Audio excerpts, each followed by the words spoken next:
বাংলাদেশ জামাত ইসলামী ঢাকা মহানগরী দক্ষিণের উদ্যোগে আয়োজিত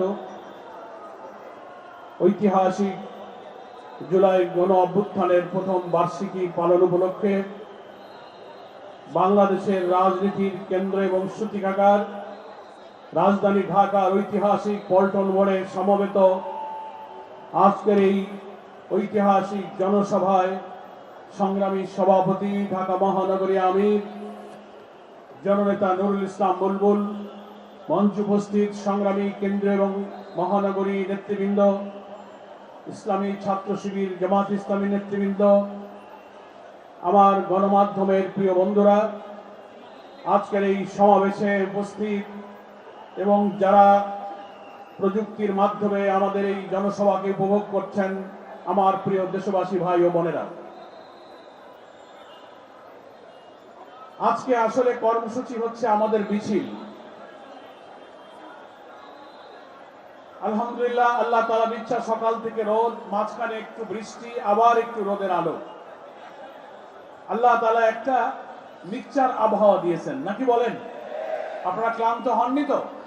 খুব সংক্ষেপে দু চারটি কথা বলে আমরা মিছিলে যাব ইনশাআল্লাহ। আপনারা সবাই যদি যান তাহলে আমি মিছিলের সামনে থাকবো। সবাই মিছিলে যাবেন? ঠিক আছে, ইনশাআল্লাহ আমিও থাকবো। আমাদের পয়লা কথা হলো, আমি সকালে ভাবছিলাম যে আজকে ঐতিহাসিক 5ই আগস্ট 2025, আমরা বিপ্লবের প্রথম বার্ষিকী পালন করছি। কিন্তু গত বছর অর্থাৎ 2024-এর এই 5ই আগস্টের সকাল তখন আমাদের মনে পড়ছিল রাজধানী ঢাকার সারা বাংলাদেশ কোটি কোটি মানুষের উত্তাল আন্দোলনে অগ্নিগর্ভ হয়ে উঠেছিল। আমার মনে আছে, আমি ডক্টর আব্দুল্লাহ মোহাম্মদ তাহের সহ অনেক জামাতের নেতৃবৃন্দ সেই দিন আমরা ঢাকার কেন্দ্রীয় কারাগারে আটক ছিলাম। কারাগার থেকে খবর পাচ্ছিলাম আগস্টের প্রথম দিনগুলো 1, 2, 3, 4, 5 কারাগারের কর্তৃপক্ষ যারা প্রতিদিন গ্রেফতার হয়ে ভেতরে যাচ্ছিল, রিমান্ডে যাচ্ছিল, তাদের কাছে শুনছিলাম যে কোনো মুহূর্তে একটা ঘটনা বাংলাদেশে ঘটে যাবে। কোটি কোটি মানুষ আন্দোলনে ঝাঁপিয়ে পড়ছে। রাজধানীর প্রবেশ মুখ দিয়ে সারা দেশের লক্ষ লক্ষ মানুষ শেখ হাসিনার ষড়যন্ত্রের কেন্দ্র গণভবনের দিকে ছুটে চলেছে। আমরা এগুলো শুনে টেলিভিশনের সামনে অপেক্ষা করছিলাম। কিন্তু আজকে 1 বছর পর মনে পড়ে টেলিভিশনের দৃশ্য, ভিডিওগুলো, ডকুমেন্টারিগুলো, ছবিগুলো দেখে আবু সাইদ মুগ্ধ কিভাবে গুলির পর গুলি দেখেও দাঁড়িয়ে থেকে হাতটা চারিদিকে ছুটে দিয়ে ঘুরে পড়েছিল। সাইদ মুগ্ধ যদি বেঁচে থাকতো আজকের বিপ্লবের প্রথম বার্ষিকী দেখেছে আজকে আনন্দ উদযাপন করত। 5ই আগস্টের সূর্য উদয় হয়েছে বাংলাদেশে একটা আনন্দ উজ্জ্বল, একটা চমৎকার পরিবেশে। কিন্তু আবু সাইদ মুগ্ধরা নেই। পুলিশের এপিসি কারেন্ট বোর্ড থেকে গুলি করে নির্মমভাবে হত্যা করে যে লাশ ফেলে দেওয়া হয়েছে রায়হানের, সেও বেঁচে থাকলে আজকের এই উৎসবে শরীক হতো। হেলিকপ্টার থেকে গুলি করে শিশু সহ যে মানুষদের হত্যা করা হয়েছিল, নিহত লাশগুলো পুড়িয়ে আগুনে ছাই করা হয়েছিল। আজকের এই বিজয়ের বার্ষিকীতে সেই সব নির্মম নিষ্ঠুরতার স্বাক্ষর জুলাই যোদ্ধাদেরকে আমরা গভীর শ্রদ্ধার সাথে স্মরণ করছি। হাজার হাজার ছাত্র ছাত্রী, নারী পুরুষ, শিশু, হকার, দিনমজুর, ভুটে মজুর, কলি, হকার যারা আহত হয়ে কাতরাচ্ছে, কেউ বিদেশে, কারো চোখ নাই, মাথার মগজ নাই, হাত নাই, পা নাই। আমরা যখন ডাকি অত্যাচারে করে এক পা খোঁড়াতে খোঁড়াতে আমাদের মাঝে এসে বসে থাকে। শহীদদের পিতা মাতার কান্দায় আমরা কোনো সান্ত্বনা দিতে পারি না। আজকের বিজয়ের দিনে আমরা সেই সব শোকাহত, আত্মত্যাগী, গর্বিত শহীদ এবং আহতদের এবং তার পরিবারদেরকে আমরা গভীর শ্রদ্ধার সাথে স্মরণ করছি। মহান আল্লাহ তাআলা এই শহীদদেরকে সত্যি শাহাদাতের মর্যাদা দিয়ে জান্নাতুল ফেরদৌস নসিব করুন। যারা আহত হয়েছেন, আমরা আল্লাহর কাছে বলবো, আল্লাহ তুমি আর আমাদের জীবনগুলো নিও না, এদেরকে বাঁচিয়ে রাখো। নতুন বাংলাদেশের স্বপ্ন এদেরকে বাস্তবে দেখে যাওয়ার তৌফিক দাও। এরা যেন বেঁচে থাকে, এরা যেন সুস্থ হয়, সক্ষম হয়। আজকের এই দিনে আমরা আমাদের প্রিয় আমিরে জামাতের জন্য দোয়া করব, যিনি এই জুলাই আন্দোলনের সময় মূল পরিকল্পনায় সারা বাংলাদেশকে ইসলামী আন্দোলনের কর্মীদেরকে ফ্যাসিবাদ বিরোধী সংগ্রামে ঝাঁপিয়ে পড়ার নির্দেশ দিয়েছিলেন।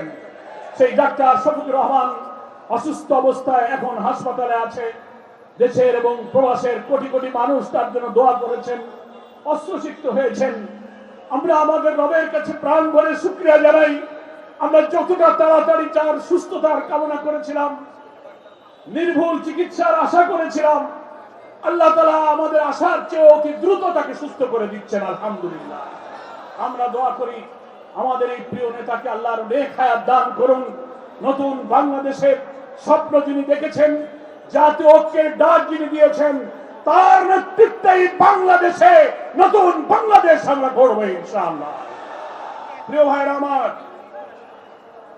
শফিকুল ইসলাম মাসুদ ভাই বলেছেন এই মিটিং শুধু আমরা করছি না, আজকে সারা বাংলাদেশের রাজধানী ঢাকা, জেলা, শহর, নগরে, বন্দরে, উপজেলায় মিছিলে মিছিলে কোটি মানুষ স্লোগানে স্লোগানে মুখরিত করেছে।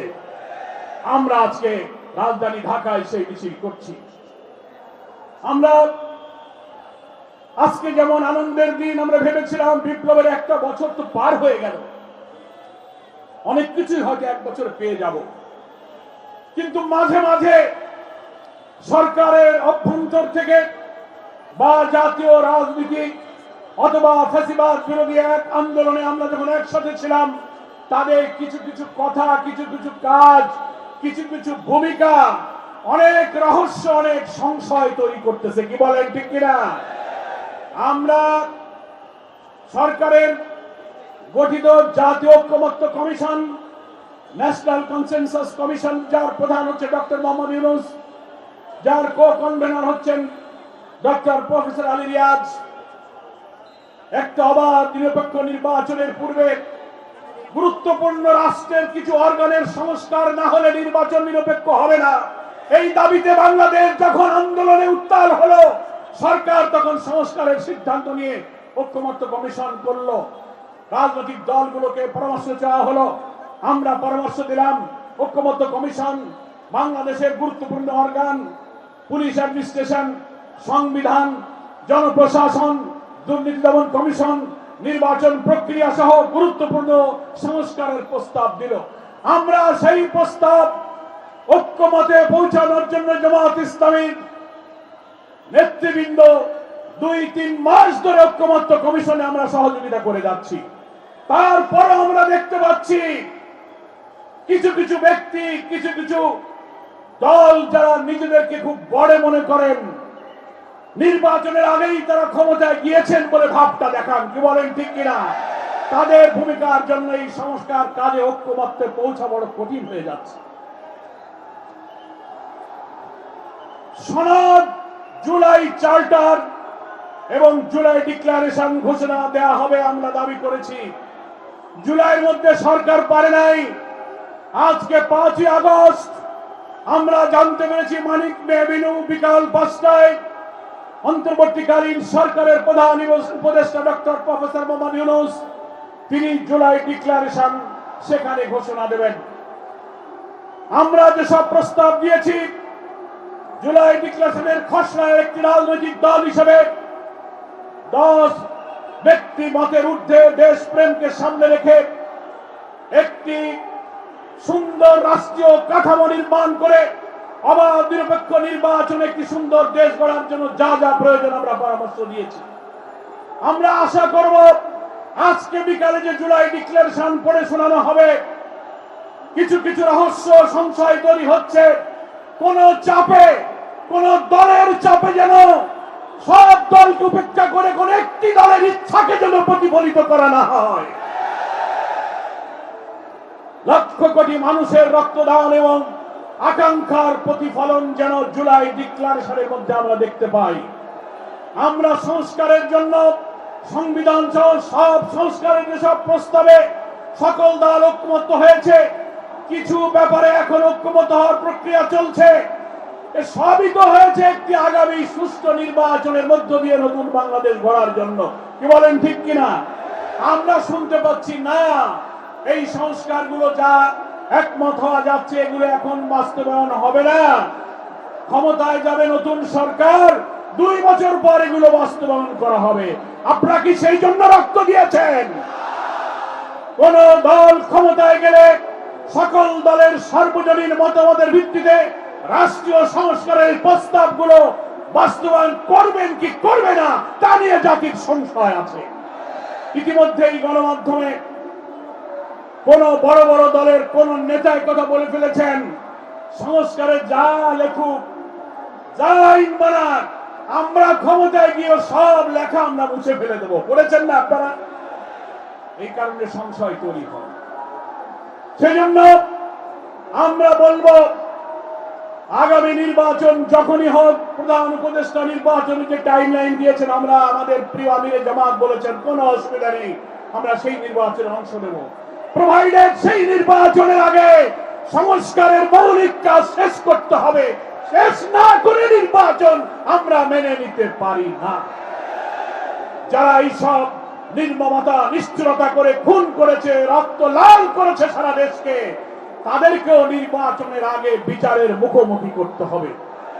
ষড়যন্ত্র যেন আমরা টের পাচ্ছি, এইগুলো করার আগেই তড়িঘড়ি করে একটা নির্বাচনের প্রস্তুতি নেবার মতো করে কোন ডিক্লারেশন, কোন সনদ ঘোষিত হলে দেশ আবার বিক্ষোভে জ্বলে উঠবে ইনশাআল্লাহ।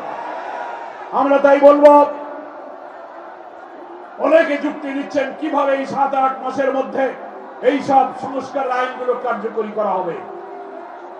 আমি বলবো, বাংলাদেশের সংবিধান বিশেষজ্ঞ রাজনৈতিক নেতৃবৃন্দের কাছে ইতিহাস আছে।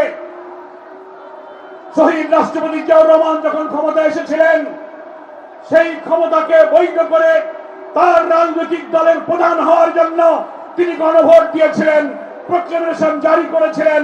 এরশাদ সাহেব ক্ষমতায় এসে তিনি অনেক অর্ডিন্যান্স জারি করে প্রক্লেমেশন দিয়ে তিনি তার ক্ষমতাকে বৈধ করে পলিটিক্স করেছিলেন। ফলে পার্লামেন্ট না থাকলেও গণভোটের মাধ্যমে, তারপর স্বাধীনতার পর প্রথম যখন কোন সরকার ছিল না, সংবিধান ছিল না, সেই নির্বাচনের পরে লিগাল ফ্রেমওয়ার্ক এলএফও জারির মধ্য দিয়েও সেখানেও সরকার এবং আইন তৈরি করা হয়েছিল। ফলে লিগাল ফ্রেমওয়ার্ক, অর্ডিন্যান্স জারি করা, রেফারেন্ডাম, গণভোটের মধ্য দিয়ে অনেক অপশন আছে। আমাদের করা সংস্কার নির্বাচনের আগে বাস্তবায়ন করে এই নির্বাচনের আগেই সংস্কার কাজ সম্পন্ন করা সম্ভব। কিন্তু যারা যুক্তি দিচ্ছেন 2 বছর পরে হবে, এই শুভঙ্করের ফাঁকি দেওয়ার জন্য হাজার হাজার মানুষ রক্ত দেয়নি, এত মানুষ শহীদ হয়নি। আমি প্রধান উপদেষ্টার কাছে বলবো, এখনো 5 ঘন্টা সময় আছে, 4.5 ঘন্টা সময় আছে। আপনি 5টার সময় আসবেন, কি আপনি জাতিকে পড়ে শোনাবেন? আপনি দেখবেন কোন ষড়যন্ত্র, কোন দলের ইচ্ছার প্রতিফলন যেন এই জুলাই ডিক্লেরেশনে না হয়। আপনি প্রয়োজনে সংশোধন করুন, তা না হলে বাংলাদেশের চিত্র কিন্তু বদলে যাবে। আমার প্রিয় দেশবাসী, বাংলাদেশ জামাত ইসলামী পরিষ্কার বলেছে, পিআর পদ্ধতির মাধ্যমে আমরা আগামী পার্লামেন্ট ইলেকশন চাই। কি বলেন, ঠিক কিনা? আমরাই শুধু নয়, বাংলাদেশের বেশিরভাগ ভোটারকে যারা প্রতিনিধিত্ব করেন সেই সব সকল রাজনৈতিক দল এখন বলছেন, প্রত্যেকটি ভোটারের ভোটের মূল্যায়ন করার জন্য কালো টাকা, পেশি শক্তি, মনোনয়ন বাণিজ্য বন্ধ করতে গেলে, একটা কোয়ালিটি দক্ষ পার্লামেন্ট বানাতে গেলে পৃথিবীর 91টি দেশে এই প্রপোর্শনাল রিপ্রেজেন্টেশনের পদ্ধতি চালু আছে। এই পদ্ধতিতে বাংলাদেশে নির্বাচন দিতে হবে। একটা দলের নেতা বলছেন, যে দেশের মানুষ ইভিএম বোঝে না তারা পিআরও বোঝে না। আমি খুব বিস্মিত হই, আপনি একজন নেতার কথা কি করে বললেন? ইভিএম আর পিআর কি এক হলো? ইভিএম হচ্ছে একটা মেশিনের নাম, নাকি বলেন? ইভিএম হচ্ছে একটা মেশিনের নাম, পিআর কোন মেশিন নয়। পিআর হচ্ছে ইলেকট্রাল সিস্টেম। আধুনিক দুনিয়াতে নিরপেক্ষ অবাধ নির্বাচনের জন্য এই পদ্ধতি আধুনিক গণতান্ত্রিক বিশ্বে গৃহীত হয়েছে। আপনি ইভিএম এর সাথে পিআর কে, বাঙালিকে হাইকোর্ট ডাকালি হয় না। এখন বাংলাদেশের হকার, রিক্সাওয়ালা, ঠেলাওয়ালা, মুঠিওয়ালাকে জিজ্ঞেস করবেন, এইসব কথার ব্যাখ্যা, রাজনৈতিক খবর তাদের কাছে খুব ভালো আছে। কি বলেন? এরা ইভিএমও বোঝে, ইয়া পিআরও বোঝে। মানে এইগুলো দেখায় বাংলাদেশের মানুষকে বোকা বানানো যাবে না। পিআর মেনে নিন। নির্বাচনের আগে সবার বিচার হয়তো সম্ভব হবে না, জঘন্য ঘৃণ্য নিষ্ঠুর অপরাধী কয়েকজনকে বিচার শেষ করতে হবে। স্থানীয় নির্বাচন পার্লামেন্টের আগে আমরা দিতে বলেছি, কারণ নির্বাচন কমিশন কতটা নিরপেক্ষ কতটা সক্ষম স্থানীয় নির্বাচন দিয়ে সেটা প্রমাণ করতে হবে। প্রিয় ভাইরা আমার এবং দেশবাসী, আমি বক্তব্য দীর্ঘায়িত করব না, আপনাদের কাছে আগাম আমি বলে যাই, আমরা 16-17টা বছর একটা সুষ্ঠু নির্বাচনের জন্য ধৈর্য ধরেছি, কি বলেন ঠিক কিনা? জেল খেটেছি, জীবন দিয়েছি। আমাদের প্রিয় নেতা মৌলানা নিজামী মুজাহিদ কামরুজ্জামান মীর কাসেম আলী কাদের মোল্লাকে ফাঁসিতে ঝুলিয়ে হত্যা করা হয়েছে। তারাও এই নতুন বাংলাদেশের স্বপ্ন দেখেছিল। অধ্যাপক গোলাম আজম, মৌলানা আবুল কালাম মোহাম্মদ ইউসুফ, আব্দুল খালেক মন্ডল, দেলোয়ার হোসেন সাইদি, আব্দুল সোহান সাহেবদের মতো বর্ষিয়ান নেতাদেরকে কারাগারে তিলে তিলে হত্যা করা হয়েছে। কি কারণে? আমরাই যে ইনসাফপূর্ণ বাংলাদেশের জন্য তারা লড়াই করেছিলেন। আবু সাইদ মুগ্ধের মতো নিজামী সাইদিরাও এই নতুন বাংলাদেশের যোদ্ধা ছিল। এত ত্যাগ এত রক্ত যেন বৃথা না যায়। প্রধান উপদেষ্টাকে বলবে ইতিহাস স্মরণ করবেন।